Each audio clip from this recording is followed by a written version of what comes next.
DCC అధ్యక్షుడి కోసం ప్రతి ఒక్కరూ దరఖాస్తు చేసుకోవచ్చు అని ఏఐసీసీ అబ్జర్వర్, రాజ్యసభ సభ్యుడు రాజ్ పాల్ ఖరోలా సూచించారు. బాన్సువాడలో కామారెడ్డి జిల్లా కాంగ్రెస్ డీసీసీ అధ్యక్షుని ఎంపికలో భాగంగా ఏర్పాటు చేసిన సంఘటన్ సృజన్ అభియాన్ కార్యక్రమానికి ఆయన ముఖ్య అతిథిగా విచ్చేశారు. ఈ సందర్భంగా రాజ్యసభ సభ్యుడు రాజ్ పాల్ ఖరోలా మాట్లాడుతూ ఏఐసీసీ అధ్యక్షులు మల్లికార్జున ఖర్గే, ఎంపీ రాహుల్ గాంధీలు జిల్లా కాంగ్రెస్ అధ్యక్షుల ఎన్నిక విధానాన్ని ఏర్పాటు చేశారని తెలిపారు. కామారెడ్డి జిల్లాకు తనను నియమించారని తెలిపారు. 5 ఏళ్లు కాంగ్రెస్లో క్రియాశీలకంగా ఉన్నవారు ప్రతి ఒక్కరూ దరఖాస్తు చేసుకోవచ్చని, అర్హులైన వారిని త్వరలో జిల్లా కాంగ్రెస్ అధ్యక్షులుగా నియమిస్తామని తెలిపారు. और इस जिम्मेदारी के अंतर्गत हमको जो बेहतर से बेहतर जिला अध्यक्ष का कोई कैंडिडेट हो, उसके नाम का प्रस्ताव लेकर के एआईसीसी को देना है। आप सब लोगों ने देखा, राहुल गांधी जी ने कन्याकुमारी से कश्मीर तक की पदयात्रा की। उस पदयात्रा के माध्यम से हजारों हजार लाखों लाख लोगों ने राहुल गांधी जी को देखा, उनसे मिले और अपने विचार उन तक पहुंचाए। एक असल नेता, जो असली नेता होता है, उसकी यही पहचान होती है कि वो अपने कार्यकर्ता की बात को सुने, उसको समझे, कार्यकर्ता क्या चाहता है।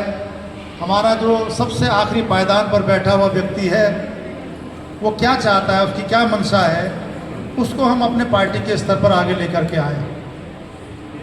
राहुल गांधी जी आज पूरे देश में भ्रमण करके कह रहे हैं कि लोकतंत्र को बचाना है। और लोकतंत्र को बचाना किससे है? बीजेपी से बचाना है, जो लोकतंत्र को लगातार खत्म करने का काम कर रही है। साथ ही साथ राहुल गांधी जी ये भी कहते हैं कि जब देश में लोकतंत्र को बचाने की बात करते हैं तो हमको अपने पार्टी के अंदर भी लोकतंत्र को बचाना है। जो डेमोक्रेसी है, जो पारदर्शिता है, उसको किस तरीके से हम ठीक कर पाएंगे, उसके लिए काम करने का प्रयास राहुल गांधी जी कर रहे हैं।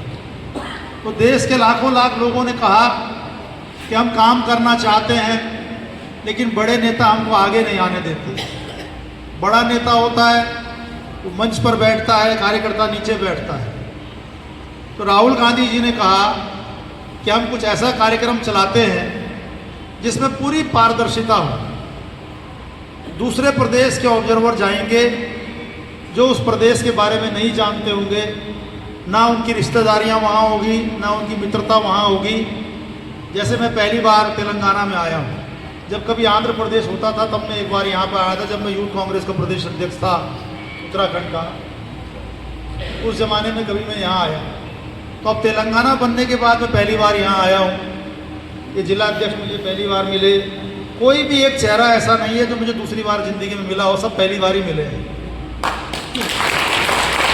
तो मैं यहाँ किसी को जानता नहीं हूँ, पहचानता नहीं हूँ, मेरी किसी से कोई मित्रता नहीं है और ना मेरी किसी से दुश्मनी है, ना दोस्ती है ना दुश्मनी है। तो मेरे लिए इस वक्त राहुल गांधी जी का वो संदेश महत्वपूर्ण है कि एक आम कार्यकर्ता जो सबसे पीछे की पंक्ति में बैठा है, अगर वो चाहता है कि मैं आगे की पंक्ति में आऊँ, अगर उसके अंदर वो काबिलियत है, तो एक ऐसा कार्यक्रम उन्होंने चलाया, संगठन सृजन कार्यक्रम।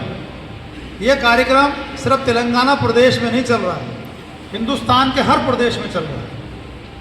और जिस तरीके से मेरे को एक जिले का पर्यवेक्षक बनाया है, ऑब्जर्वर बनाया है, कहीं पर कोई केंद्रीय मंत्री भी गया है पूर्व का, कहीं पर कोई किसी राज्य का मंत्री गया है, हमारे उत्तराखंड से जो विधानसभा के अभी विपक्ष के नेता हैं सीएलपी, उनको भेजा है। और कहीं कहीं पर तो पूर्व मुख्यमंत्री, एक्स चीफ मिनिस्टर भी गए एक जिले को देखने के लिए। तो आप समझ जाइए कि इस कार्यक्रम की कितनी गंभीरता है।